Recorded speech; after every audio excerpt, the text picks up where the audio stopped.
Donc, ce projet consiste à créer une API et à consommer cette API avec une interface utilisateur et en utilisant le framework Qt et la version 6.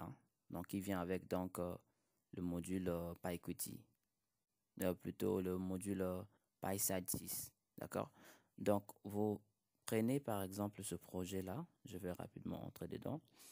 Il s'agit donc de cette partie, de ce projet, qui est donc le code, la partie logique, d'accord, qui a bien été codé ici.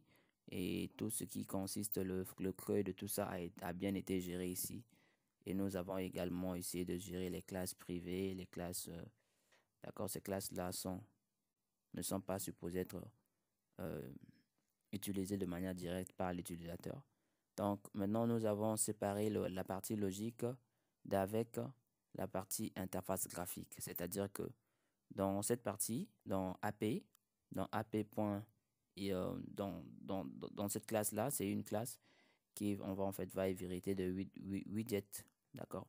Et c'est là que nous allons commencer à coder notre partie interface graphique dont tous les widgets sont faits de manière manuelle, sans pouvoir faire appel à un drag and drop.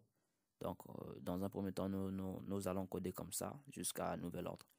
Donc, c'est pour avoir la maîtrise en fait de l'outil. Donc, vous allez voir qu'il y a pas, pas mal des choses qu'on a utilisées et j'ai bien listé ça au niveau de GitHub. Tout a été bien expliqué en fait. Donc, j'exécute le code. Vous allez voir ce que ça va donner, le comportement de l'application. Donc, l'application est lancée. Quand vous allez dans Data par exemple, c'est supposé être notre base de données. Vous savez, JSON a plusieurs formats. Il y a le format, ce type de format-là, par exemple, c'est un format tableau. Et donc, je suis supposé avoir, par exemple, ici, si vous voulez, je mets ici ipman 1, ipman 1, ipman 2. Je vais mettre, si vous remarquez, si j'écris un mot en minuscule, il va commencer la première lettre en majuscule. Par exemple, man. Man, si en minuscule, je mets comme ça, il va mettre man en majuscule. Même si je mets ipman, regardez ipman 4, il va m'écrire toutes les premières lettres en majuscule. Je mets ipman 3,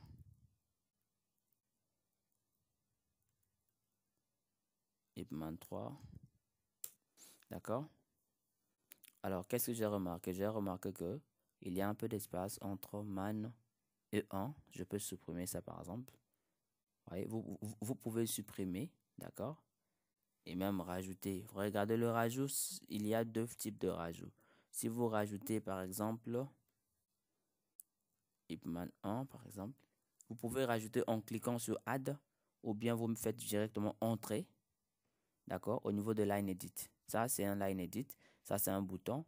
Ce que vous voyez ici, là où il y a là où les éléments sont listés, cette zone là, d'accord, la zone qui est ce cadre-là, là où c'est listé ipman, etc., c'est ce qu'on appelle un list widget. D'accord? Un list widget. Donc, et puis ça, c'est un bouton, tout simplement. Push button. Donc, c'est un peu ça. Ça, c'est un bouton. Et puis, il y a chaque élément à ses sélections. Maintenant, quand vous venez au niveau de A, vous allez voir tous ces éléments-là, ipman, etc. Je peux décider de les supprimer, bien sûr que oui. Je peux faire la suppression.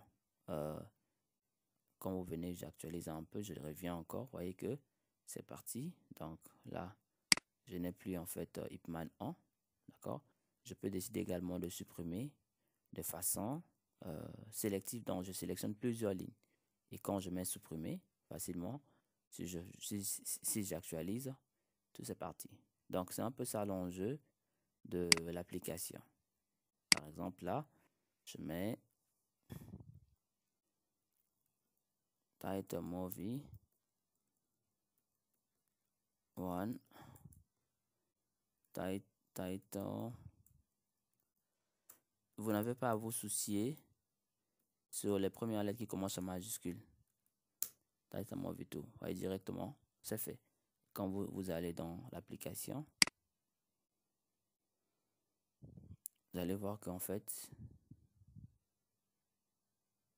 et c'est venu. Voyez? Donc, en fait, c'est un peu ça le but de... Mais après, vous allez dire que c'est beaucoup. Ce n'est pas beaucoup parce que quand vous maîtrisez le code, ça devient très facile à faire. Tout ça là, c'est une logique. On peut réduire tout ce code-là, d'accord? Tout ce code-là peut être réduit. Tout ce code-là peut être réduit. Il y a beaucoup de concepts à gérer. Donc, ça peut être réduit, hein, tout ça. Il y a des façons d'optimiser ça. Donc, le code, il est disponible sur mon repo, où j'ai bien, d'ailleurs, fait le commentaire. Et j'ai l'habitude de mettre les éléments sur mon repo. Si vous tapez Zulu 421, vous allez dans App Desktop, PyQt. Vous allez voir qu'il y a quand même pas mal de projets que je suis en train de commencer à mettre. J'ai déjà créé 2 projets. Bon, ça, ce sont les projets tests, ce que vous voyez ici, qui ont très bien marché. Maintenant, là, je commence à créer carrément des projets sous forme de dossier. D'accord? Et ici, vous avez celui sur lequel dont je vous parle. Donc, ça, c'est un autre projet Movie App. Donc, c'est pas encore fini. Ce que je vous ai montré là, je vais compléter ça au fur et à mesure en essayant d'utiliser le maximum possible le côté design. Ou alors, je vais faire un autre projet pour continuer un peu la suite de... Donc, vous allez voir ici, il y a pas mal de... Donc, this app is about an API to store data in JSON file and manipulate with graphical user interface. PyQt. Donc, manipulate a widget, c'est même pas un widget, manipulate widget through this movie app. Donc, vous avez un peu l'aperçu de l'application qui est là et tout ce que je vous ai montré se trouve dedans, tout simplement. Et c'est très pratique, hein. Vous pouvez consommer l'API avec n'importe quel. Et c'est vraiment intéressant. Vous voyez que Qt est très, très puissant et si vous êtes un bon designer, vous pouvez faire beaucoup de choses avec ça. D'accord? Donc, c'est disponible et je vais mettre donc le lien au niveau de la chaîne.